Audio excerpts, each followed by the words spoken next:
is this true? Totoo ba yung mga sinasabi ni Ate Lilet? Na may kinalaman ka sa pagkawala ni Mang Kanor? Babe, hindi ko alam ang sinasabi ng kapatid mo. Okay, clearly this is another one of her attempts to ruin us. Oh, come on, Attorney Alon. Ngayon mo ilabas yung yabang at galing mo. Defend yourself like the master manipulator you are. Dahil kilala ko na yung pagkatao mo.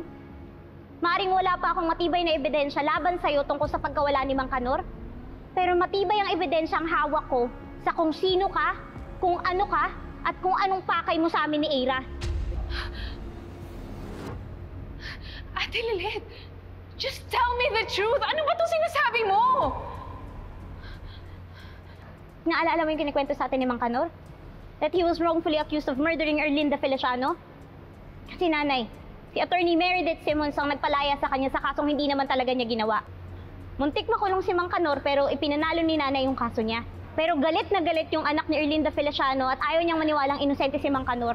Kaya galit na galit siya kay nanay at kay Mang Kanor. Anak ni Erlinda?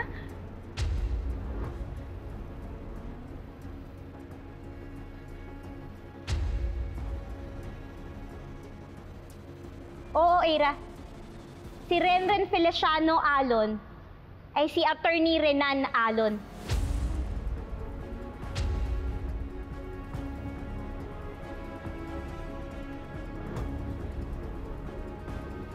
At posibleng hindi lang kay Mang Kanor siya gumagante, kundi sa ating dalawa din.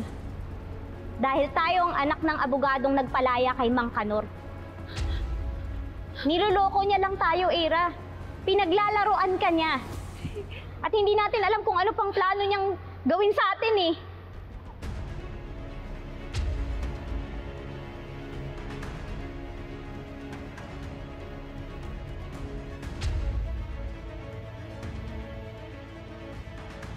Tuwing na pag-uusapan natin yung mama mo, never mong sinabi sa akin na hindi Alon yung apelido niya. Totoo ba yung sinasabi ni Ate Lilet? Na anak ka nung Erlinda Feliciano? At pinaglalaroan mo lang kami all this time?